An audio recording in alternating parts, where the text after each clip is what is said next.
Alhamdulillah wa syukrulillah. Pada malam hari yang insya Allah penuh dengan keberkahan ini, malam Jumat, Sayyidul Ayyam.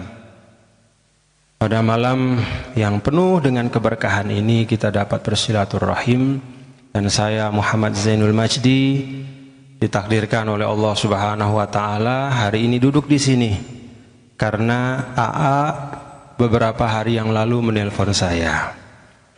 Ketika menelpon saya, AA menyampaikan bahwa majelis Kamis malam atau malam Jumat ini adalah majelis yang beliau jarang sekali meninggalkannya, kecuali kalau ada hal-hal yang sangat mendesak. Lalu setelah menyampaikan itu, beliau meminta kepada saya untuk bisa menggantikan beliau pada malam hari ini. Alhamdulillah, saya bisa menunaikan permintaan beliau, sahabat dan juga guru saya. Kita doakan beliau yang sekarang ribuan mil dari tempat ini dalam tugas dakwah, semoga disehatkan dan diafiatkan oleh Allah Subhanahu wa taala. Bapak-bapak dan ibu-ibu, para hadirin dan hadirat sekalian, sebenarnya majelis Kamis malam ini, setelah saya lihat tajuknya pengajian Ma'rifatullah, saya masih jauh dari Ma'rifatullah. Belum selesai saya mikir kira-kira apa yang bisa saya sampaikan pada kajian Ma'rifatullah, yang saya masih jauh dari Ma'rifatullah itu. Di mobil tadi saya tanya sahabat saya Ustadz Zainur Rafiq yang mendampingi saya dari Tasikmalaya, mohon maaf bapak-bapak dan ibu-ibu, biasanya saya berusaha rapi, tapi malam hari ini saya dari subuh, keluarnya jam 3 tadi. Jadi belum sempat rapi-rapi. Berjumpa dengan Bapak Ibu tidak mengurangi hormat dan penghormatan saya kepada Bapak Ibu semua. Saya tanya sama Ustaz Zainur Rafiq, biasanya kalau AA itu malam Jumat taklimnya seperti apa? Beliau sampaikan biasanya kajian akhlak. Belum selesai saya mikir tentang Ma'rifatullah itu apa yang kira-kira bisa saya sampaikan, sudah ditambah dengan satu beban lagi, bahwa pengajiannya adalah tentang akhlak. Gimana saya mau menyampaikan taklim tentang akhlak pada saat saya sendiri juga masih belajar berakhlak yang baik? Jadi ini sungguh-sungguh bukan suatu majelis yang ringan bagi saya. Tapi di atas dua kekhawatiran itu, saya ingat firman Allah Subhanahu wa taala di dalam suratul Insyirah. Ketika Allah Subhanahu wa taala menanamkan konsep kepada Rasulnya sallallahu alaihi wa alihi wasallam. A'udzu billahi minasyaitonir rajim. Bismillahirrahmanirrahim. Alam nashrah laka sadrak wa wada'na 'anka wizrak alladhi anqadha zahrak wa rafa'na laka dhikrak fa inna ma'al usri yusra inna ma'al usri yusra. Ayat ini benar-benar satu penghiburan yang luar biasa bagi semua orang beriman.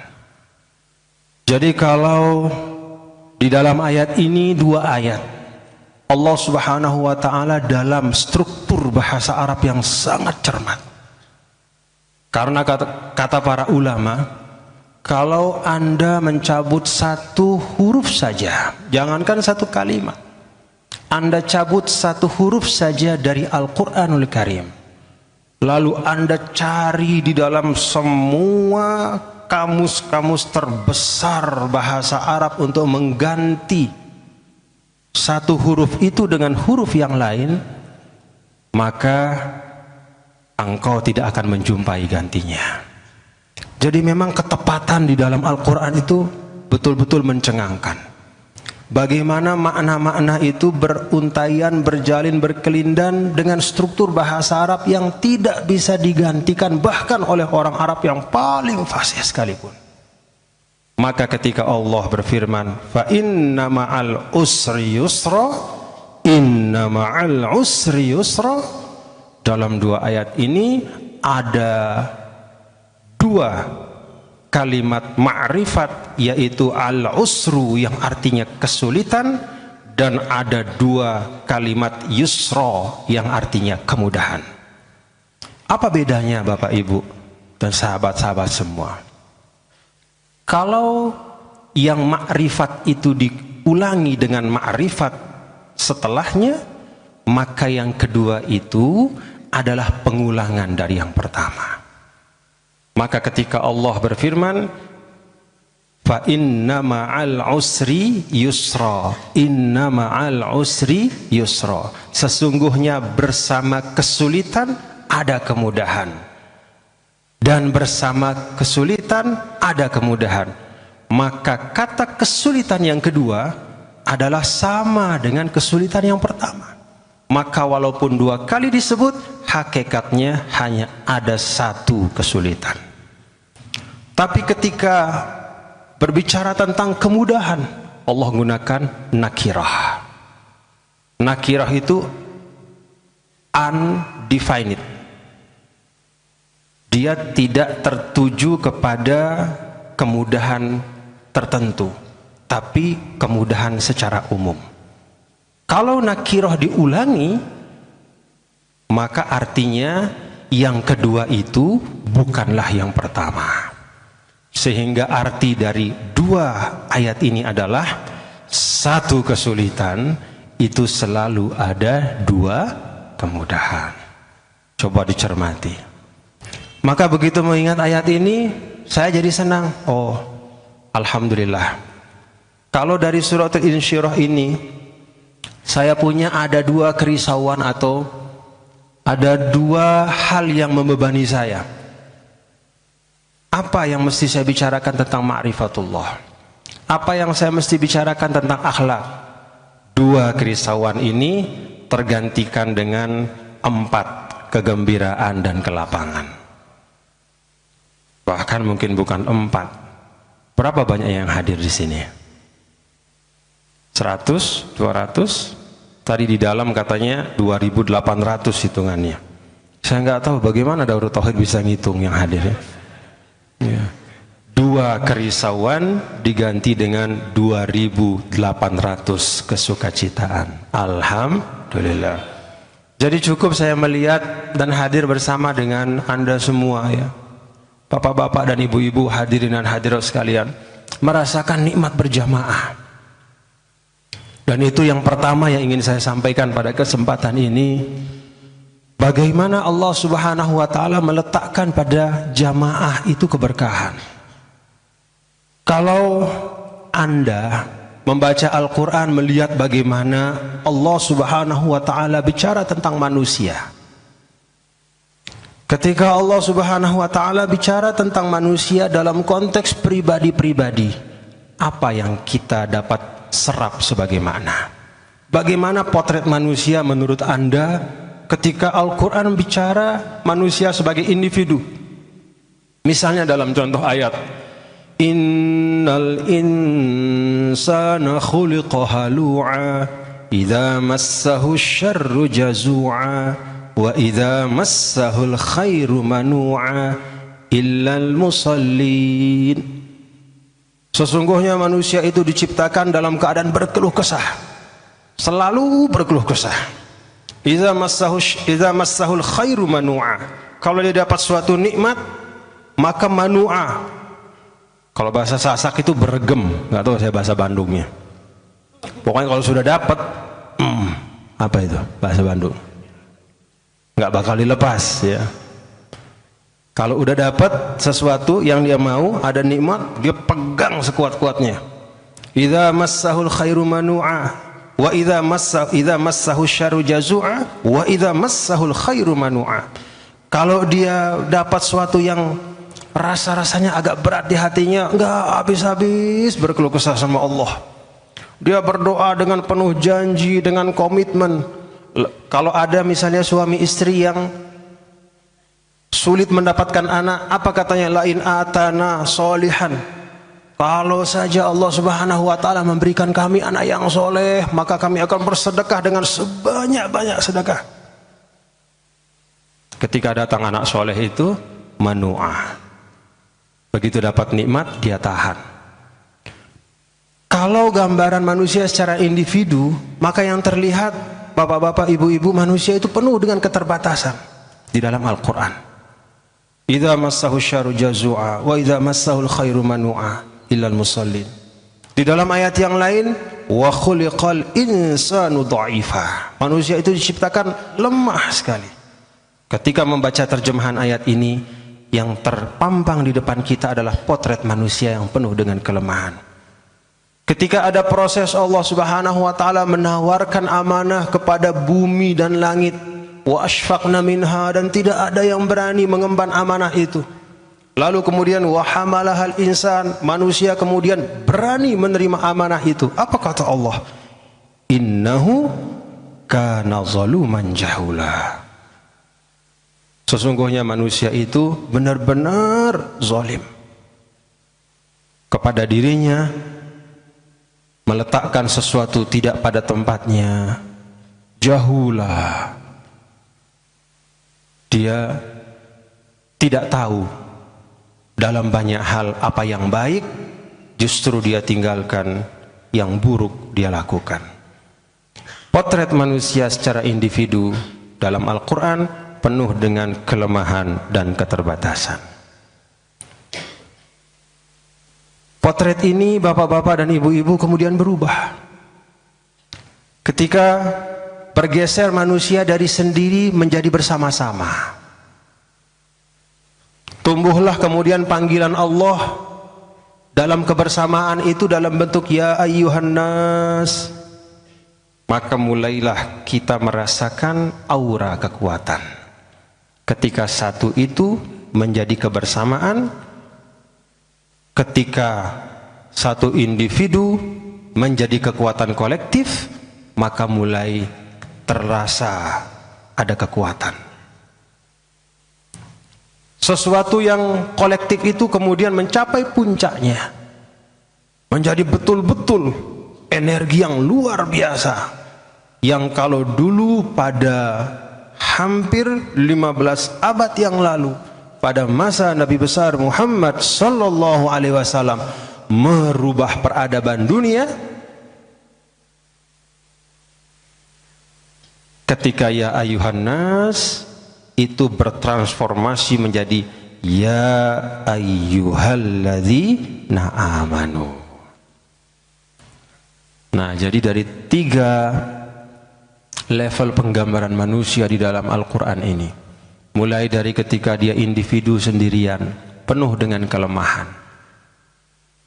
lalu kemudian mulai terasa ada kekuatan ketika kumpul menjadi sekelompok orang, dan kekuatan itu mencapai puncaknya ketika telah mewujud menjadi sekelompok orang-orang beriman.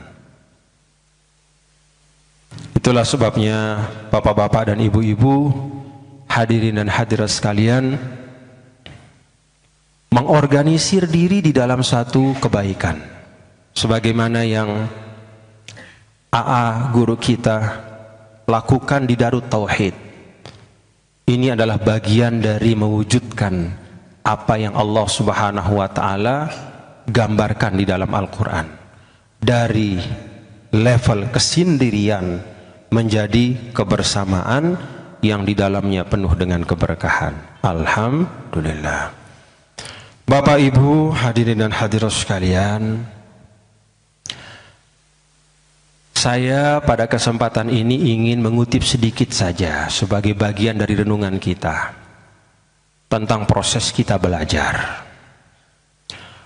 Ada satu kitab yang dikarang oleh seorang ulama besar, digelari dengan Hujjatul Islam, Abu Hamid Al-Ghazali. Nama kitab itu Ihya Ulumuddin, menghidupkan ilmu-ilmu agama. Di dalam Ihya Ulumuddin, Imam Ghazali membagi ilmu-ilmu itu menjadi beragam macamnya.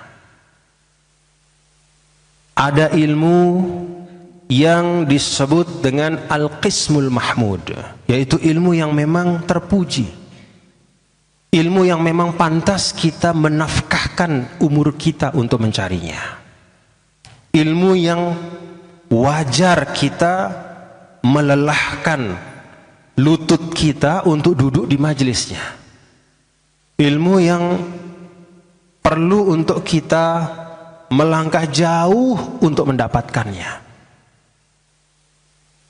Imam Ghazali menyebutkan 3 macam ilmu itu. Pertama, al-ilmu bidzatillah wa sifatihi wa akhlaqihi. Al-ilmu bidzatillah wa sifatihi wa af'alihi. Itu yang pertama. Jadi ilmu yang ini nih, yang pertama ini, kata Imam Ghazali, Anda mengeluarkan apa yang Anda miliki untuk mencarinya. Bahkan kata beliau, bazlu aqsal majhud, mengeluarkan maksimal yang kita miliki untuk mendapatkannya belum menutup kewajiban kita. Itu saking pentingnya ilmu ini. Al-ilmu bidzatillah wa sifatihi wa af'alihi. Ilmu tentang zat Allah dan sifat-sifatnya serta karya-karyanya. Yang kedua, wa sunnatihi fi khalqihi. Ilmu memahami sunnatullah yang berlaku di dalam kehidupan manusia. Kita tahu bapak-bapak dan ibu-ibu bahwa hidup di dunia ini ada rule-nya, ada aturan mainnya. Ada aturan-aturan ilmu-ilmu dalam hal yang menyangkut ekonomi. Ekonomi itu ada aturannya, aturan mainnya, ada ilmunya. Di dalam aspek sosial ada ilmunya.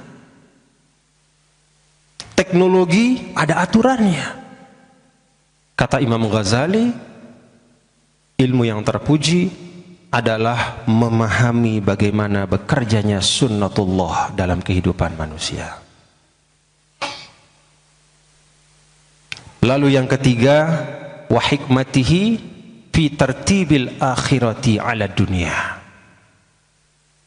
Ilmu yang ketiga yang perlu untuk kita cari adalah ilmu memahami bahwa akhirat itu adalah hasil dari kerja-kerja kita di dunia. Maka bapak-bapak dan ibu-ibu, ketika Imam Ghazali menjelaskan ini, para ulama kemudian menguraikan, ini 3 hal yang disampaikan oleh Imam Ghazali ini sifatnya akumulatif apa enggak? Apa cukup kita ilmu bidzatillah lalu kita tinggalkan ilmu tentang sunnatullah? Apa cukup kita paham ilmu tentang sunnatullah tetapi kita lupakan ilmu tentang af'alillah, karya-karya Allah? Para ulama menyebutkan ketiga hal ini adalah akumulatif. Semuanya kita pelajari agar kehidupan kita ini menjadi kehidupan yang bermanfaat.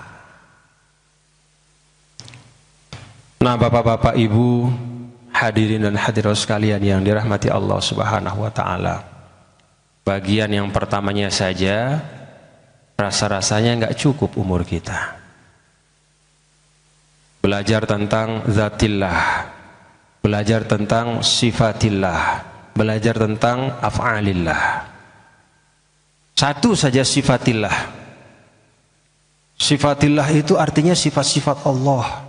Wa hiya la tu'addu wa la tuhsa. Segala sesuatu yang paling mulia itulah Allah Subhanahu wa taala, enggak terhitung banyaknya.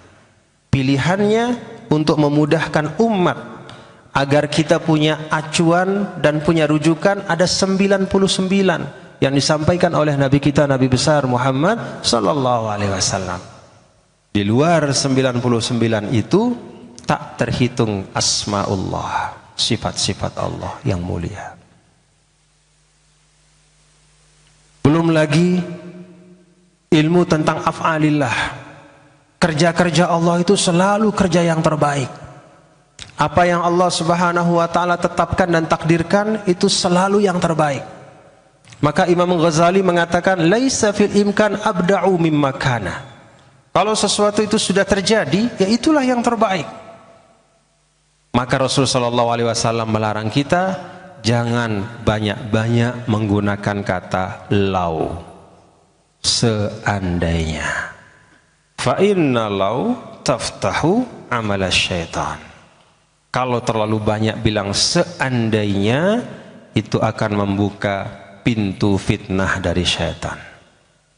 Kalau kita sudah melakukan sesuatu dengan cara yang kita anggap paling baik, kita sudah bismillahkan, kita sudah zikirkan, lalu kemudian di ujung itu tidak sesuai dengan harapan kita, jangan ada kata seandainya lagi. Yakinlah bahwa apa yang Allah Subhanahu wa taala telah takdirkan itu adalah yang terbaik untuk kita saat itu. Para ulama, bapak-bapak dan ibu, hadirin dan hadirat sekalian, ketika membahas tentang 3 ilmu yang terbaik ini,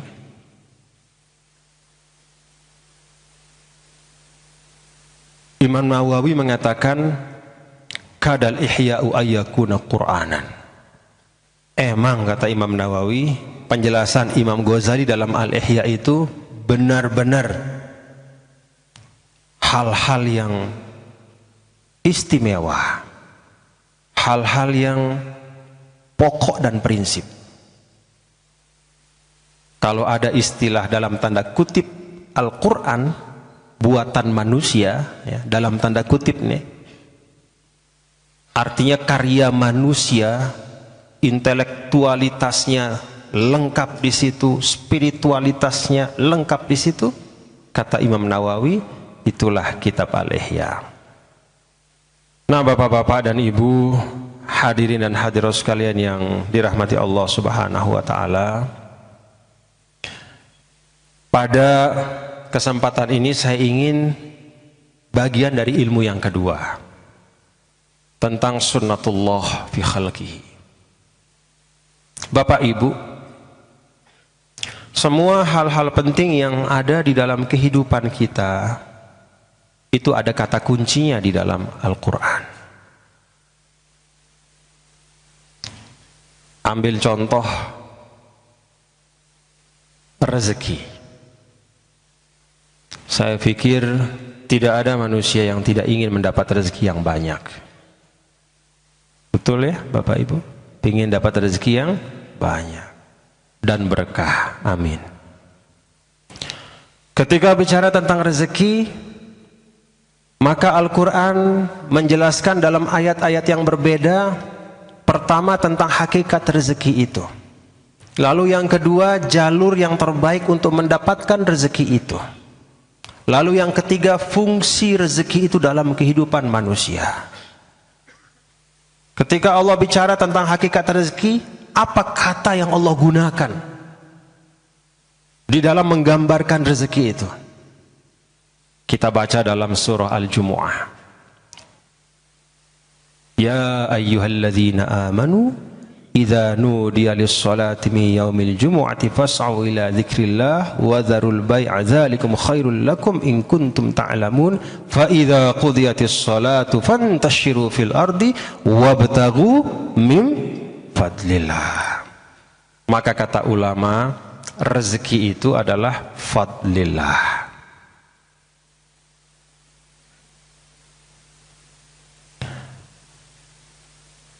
Apa arti bahwa rezeki itu fadlillah? Semua tahapan-tahapan dan proses yang kita lakukan bapak-bapak dan ibu-ibu adalah dalam kerangka ikhtiar. Tetapi sampainya rezeki kepada kita adalah kemurahan dari Allah Subhanahu wa ta'ala. Maka di dalam hadis Nabi kita yang mulia Rasulullah sallallahu alaihi wasallam, "Lau annakum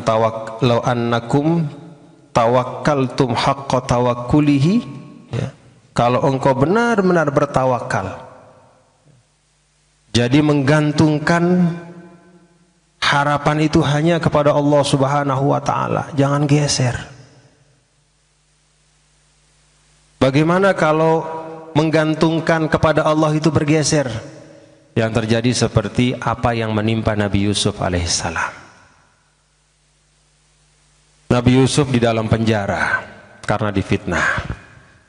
Ada 2 orang masuk menemani beliau ke penjara.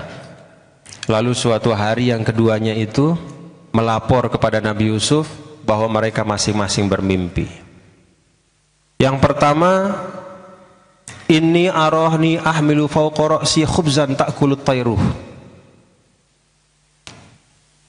Yang pertama mimpinya itu, "Inni arani aksiru khamra." Yusuf, saya lihat kamu ini orang baik. Semalam saya mimpi saya memeras anggur menjadi jus. Peras, kemudian keluarlah ekstrak perasan itu manis. Yang satu mengatakan, "Yusuf, saya semalam bermimpi bahwa ada burung yang mengambil roti yang saya taruh di atas kepala. Saya taruh roti di atas kepala, lalu ada burung yang mengambilnya." Kata Nabi Yusuf alaihissalam, "Saya akan beritahu takwil dari mimpi kalian berdua itu. Yang pertama, engkau akan keluar dari penjara ini dan akan menjadi pelayan raja." Itu takwil dari mimpi orang yang memeras anggur. "Sedangkan engkau sahabatku, so sad," kata Nabi Yusuf, "sayang bahwa engkau akan dibunuh, disalib, dan lalu kemudian burung itu akan memakan jasadmu. Qudiyal amrul ladzi fihi tastaftiyan." Benar terjadi. Yang satu dihukum mati, disalib, yang satu dibebasin, jadi pengawal, jadi pelayan dari raja. Sebelum keluar, apa kata Nabi Yusuf alaihissalam? "Wa qala lilladzi zanna annahu najim minhuma udhkurni 'inda rabbika." Nabi Yusuf berpesan kepada yang akan keluar dari penjara dan menjadi pelayan raja itu, "Tolong sebut saya pada tuanmu." Jadi kira-kira Nabi Yusuf kayak orang sekarang lah, menjadikan temannya yang akan keluar itu sebagai perantara untuk dia bisa bebas dari penjara. Apa yang terjadi? Ini kalau geser ya, ini Nabi nih. Nabi emang nggak boleh geser. Kita juga nggak boleh geser. Tapi Nabi itu memang benar-benar harus lurus seluruhnya. Nggak boleh sedikit pun ada geser. Maka ketika geser apa yang terjadi? Fa ansahu syaitanu dzikra rabbih falabitha fis sijni bid'a sinin.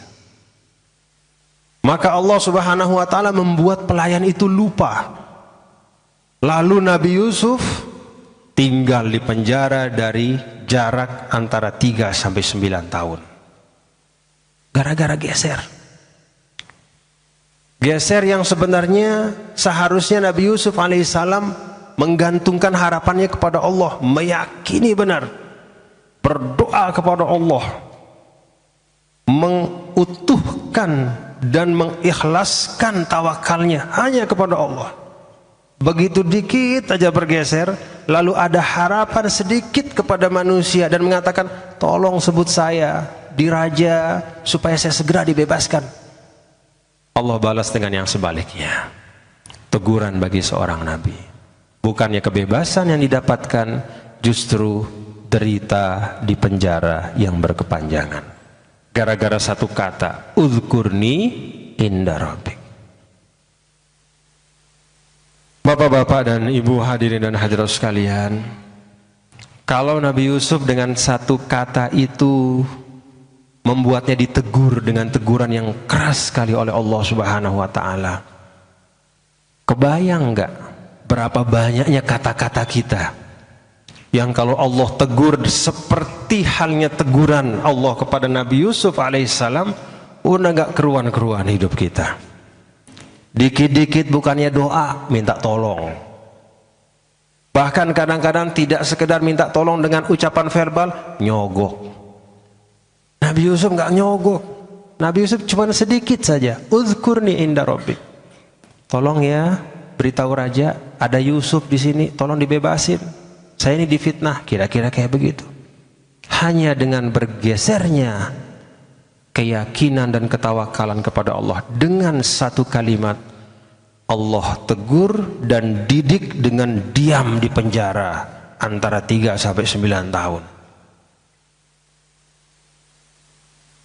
Jadi kita ini sebenarnya Bapak Ibu, kurang apa Allah bagus sama kita? Kurang apa Allah Subhanahu wa taala memberikan kepada kita kesempatan-kesempatan untuk terus-menerus memperbaiki diri kita? Kalau logika interaksi antara Allah dengan Rasulnya itu berlaku kepada kita, interaksi Allah kepada kita pakai standar yang kayak begitu, oh, berat sekali hidup kita. Kenapa Allah menegur Nabi Yusuf alaihissalam? Karena cintanya kepada Nabi Yusuf alaihissalam. Jadi teguran itu bagian dari cinta. Maka Nabi kita, Nabi besar Muhammad sallallahu alaihi wasallam menyampaikan, man ahabbaka nasuhaka. Saudara-saudara, Bapak Ibu, kalau ada orang datang menasihati kita, itu tanda Allah masih sayang kepada kita. Iza aradallahu bi'abdin khairan saqa ilaihi man yudzakiruhu idza ghafila. Kalau Allah sayang sama seseorang masih ingat, maka saat orang itu lupa, Allah datangkan orang yang mengingatkannya.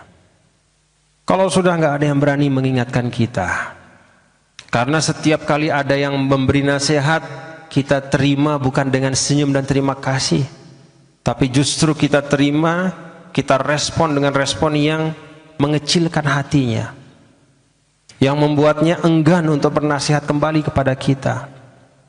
Lalu kemudian lambat laun tidak ada orang yang berkenan untuk menasihati kita. Itu tandanya Allah lupa kepada kita. Na'udzubillah min zalik. Dalam sunnatullah, ketika kita bicara dalam konteks rezeki misalnya, memahami sunnatullah dalam kehidupan, maka yang pertama hakikat rezeki itu adalah fadlun minallah. Dia adalah karunia dari Allah Subhanahu wa taala.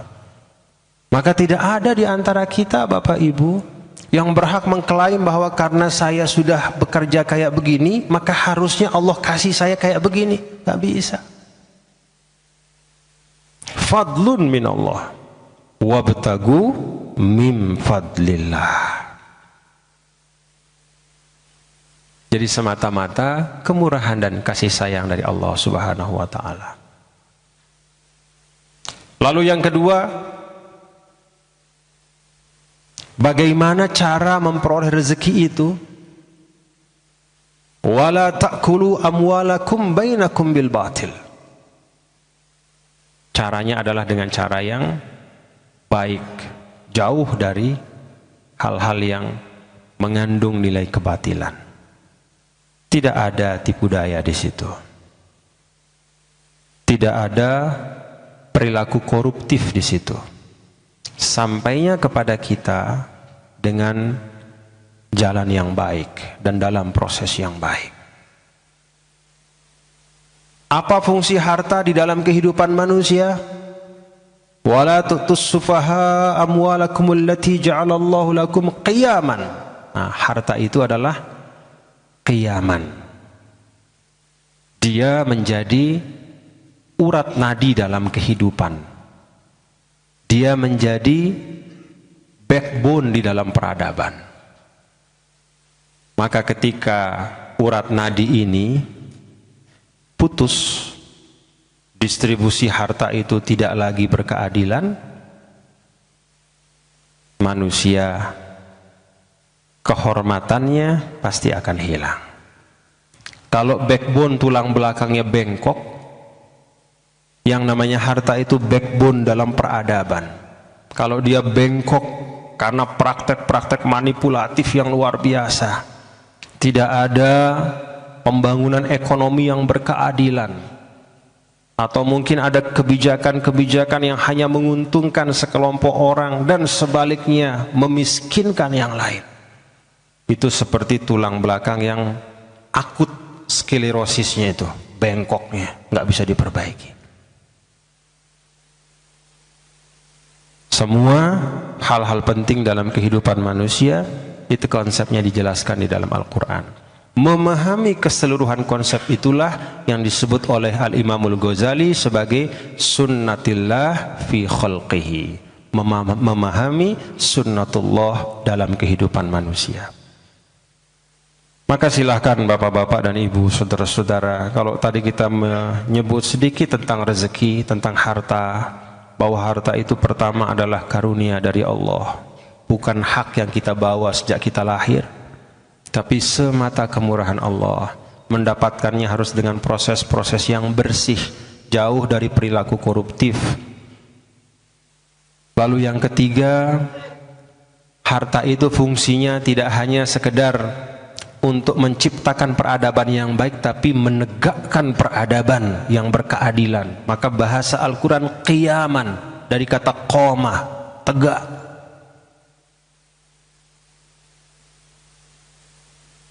Kita pahami itu dalam konteks rezeki, maka hal-hal lain pun dalam kehidupan kita, bapak-bapak dan ibu-ibu, saudara-saudara sekalian, itu konsepnya semua ada di dalam Al-Quran.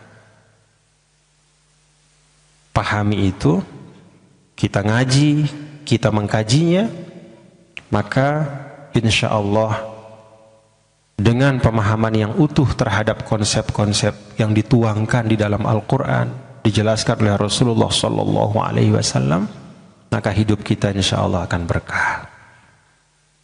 Nah, itu sedikit uraian dari Imam Al-Ghazali tentang ilmu-ilmu yang harus kita pelajari. Dan ini memang betul-betul penting.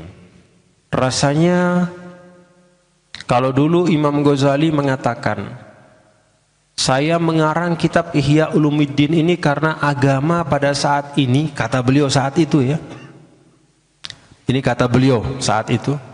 Agama saat ini, nah coba ntar kita cocokkan sama keadaan sekarang, kira-kira ada kemiripannya enggak?